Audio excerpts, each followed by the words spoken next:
नमस्कार सबैजनालाई। आज म एउटा सरकारले अहिले जुन कार्यशैलीमा काम गरिरहेको छ, जुन हिसाबले चाहिँ सरकारले चाहिँ आफ्नो रवैया सम्पत्ति शुद्धिकरण अदालतहरूमा देखाइरहेको छ, त्यो रवैया हेर्दाखेरि चाहिँ मलाई केही कुराहरू चाहिँ तपाईँहरू सामु राख्न मन लागेकोले मैले यो भिडियो बनाएको छु।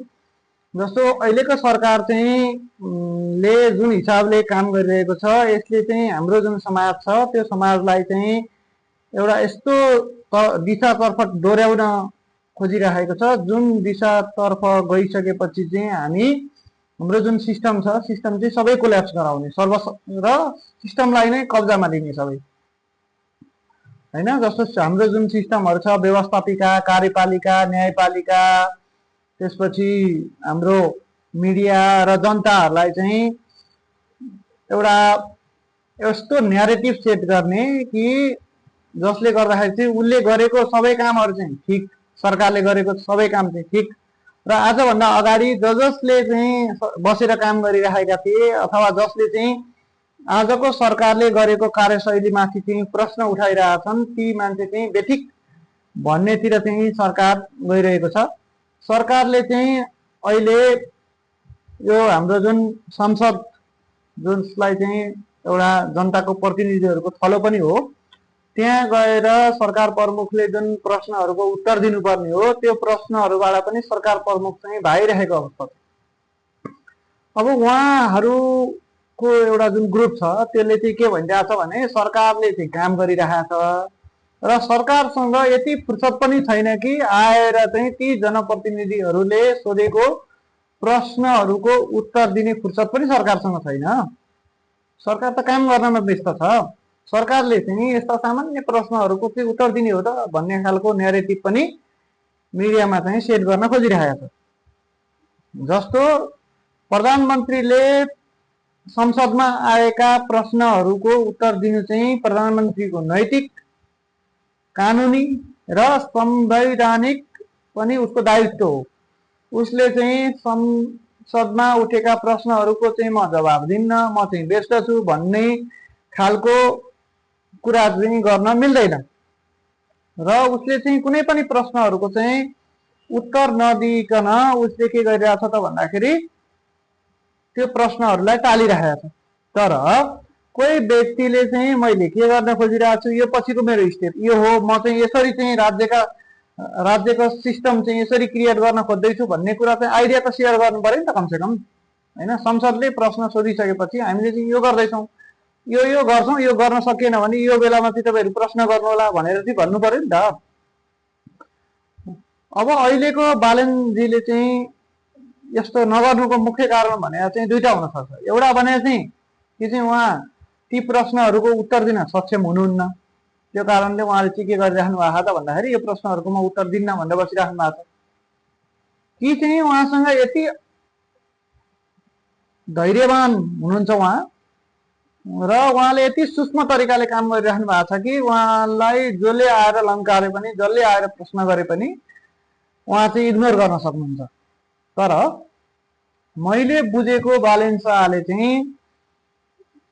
शाहमा चाहिँ त्यति धैर्यता छैन, किनभने उहाँले सानो सानो इस्युमा चाहिँ म सिंहदरबार जलाइदिन्छु भन्नुभएको छ, फलानो चाहिँ सबै खराब, फलानो यस्तो भनेर बारम्बार स्ट्याटस हाल्नुहुन्थ्यो पहिला, र उहाँ चाहिँ एउटा सानो इस्युमा पनि आएर चाहिँ बोलिहाल्ने मान्छे, रियाक्ट गरिहाल्ने मान्छे हो। तर अहिलेको समयमा चाहिँ उहाँले के गरिराख्नु भएको छैन त भन्दाखेरि रियाक्ट गरिराख्नु भएको छैन, एन्सर दिइराख्नु भएको छैन भनेपछि उहाँ चाहिँ उत्तर दिन नै सक्षम हुनुहुन्न, त्यो कारणले उहाँले उत्तर दिइराख्नु भएको छैन। र यही कुरालाई जस्तो अरू कुराहरूमा पनि उहाँको कार्यशैलीमा प्रश्न गर्ने हो भने उहाँले जस्तो काठमाडौँ महानगरपालिकामा हुँदाखेरि एकदम यो पब्लिक टोयलेटको इस्यु चाहिँ एकदमै उठाउनु भयो, हैन। तर त्यही समयमा उहाँले चाहिँ आफ्नै काठमाडौँ महानगरपालिकाभित्रको जुन टोयलेट छ त्यो टोयलेट चाहिँ महिला मैत्री थियो कि थिएन, महिलाले प्रयोग गर्न सक्ने अवस्थामा थियो कि थिएन भनेर चाहिँ उहाँले हेर्नु भएन।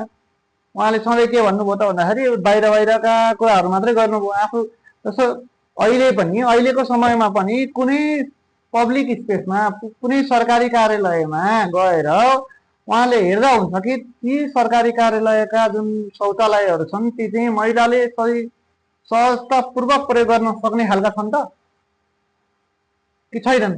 त्यो कुरा त उहाँले हेर्नु पर्यो होइन। त्यो सानसानो कुराहरू सानसानो माइक्रो लेभलमा चाहिँ उहाँले केही पनि काम गर्नु भएको छैन। उहाँले जहिले पनि के गर्नुहुन्छ त भन्दाखेरि एउटा पपुलरिस्ट काम मात्रै गर्ने, पपुलरिजममा आधारित नेताले चाहिँ जहिले पनि के गर्छ त भन्दाखेरि आफू चाहिँ के चाहिँ गर्यो भने चाहिँ पपुलर हुन्छु त भन्ने कुरा मात्रै ध्यान दिन्छ। देशलाई के गर्दाखेरि चाहिँ देशलाई दीर्घकालीन फाइदा हुन्छ, दीर्घकालीन इम्प्याक्ट हुन्छ भन्ने कुरा चाहिँ उसले हेर्दैन। तत्काल सुन्दाखेरि चाहिँ जनतालाई वाओ मेरो नेताले त यस्तो राम्रो काम गर्यो भन्ने खालको निर्णय चाहिँ उहाँले गरिहाल्ने। तर जुन निर्णय चाहिँ तत्काल चाहिँ जनताले सुन्दा अथवा सामान्य मान्छेले सुन्दाखेरि चाहिँ बेफाइदा जस्तो लाग्ने, तर दीर्घकाल रूपमा राष्ट्रको लागि चाहिँ फाइदाजनक जुन निर्णयहरू हुन्छन् त्यस्तो निर्णयहरू चाहिँ उहाँले लिनुहुन्न। जस्तो विभिन्न नेताहरूको कुरा सुनिन्छ, जस्तो एउटा मसिलोनो भन्ने नेता थिए, हिटलर पनि तपाईँहरूले सुन्नु भएकै छ। हिटलर मसिलानोहरू पनि के हुन्छ भन्दाखेरि यस्तै पृष्ठभूमिबाट जनताबाटै चुनिएर नै आएका नेताहरू हुन्। जस्तो मसिलानोले के गर्थे त भन्दाखेरि आफ्नो कार्यालयमा चाहिँ राति पनि दियो बालेर छोड्थ्यो र आफू चाहिँ घरमा गएर मजाले सुत्थ्यो होइन।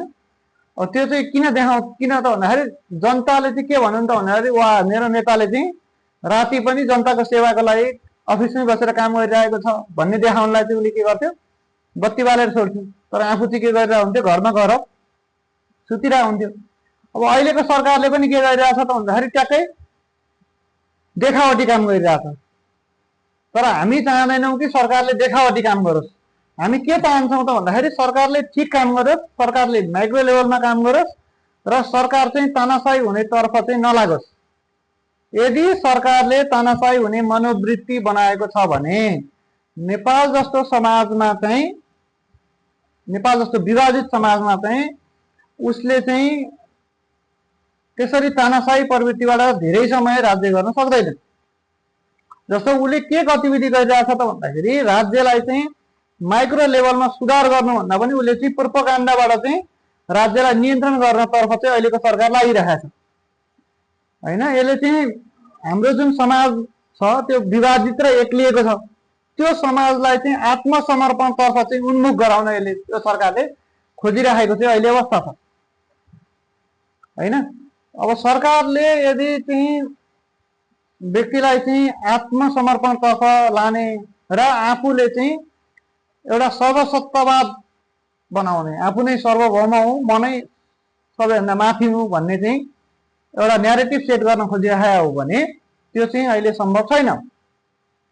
यही विषयमा चाहिँ तपाईँहरूले विभिन्न कालखण्डमा भएका नेताहरूलाई हेर्नुभयो भने पनि ती नेताहरूले जसरी अहिलेको सरकारले काम गरिरहेको छ त्यसरी नै सर्वसत्तावाद लागू गर्न खोज्दाखेरि तिनीहरू सकिएका हुन्।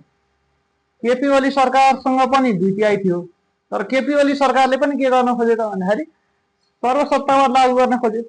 त्यही सर्वसत्तावाद लागू गर्न खोज्दाखेरि आज केपी ओलीको सरकारको हालत के भयो भनेपछि अहिलेको सरकारले पनि यदि त्यही डिरेक्सनमा काम गर्ने हो भने यो सरकारको हालत पनि के हुन्छ, फेरि त्यही केपी ओलीको सरकार जस्तो हुन्छ। अब यही विषयमा त चाहिँ हन्ना आरेन्टले एउटा बुक लेख्नु भएको छ, जर्मन फिलोसफरले, the origin of totally terrorism भन्ने। त्यो किताबमा ट्याक्कै यही यस्तै खालको रोचक ढङ्गले चाहिँ यही विषयवस्तुलाई उहाँले उठाउनु भएको छ। अब कुनै अर्को भिडियोमा चाहिँ हामी त्यो पुस्तकमा कसरी उठाउनु भएको छ र अहिलेको सिनारीलाई चाहिँ हामीले कसरी रिलेट गर्न सक्छौँ भन्ने कुरा हामी त्यो भिडियोमा चर्चा गरौँला।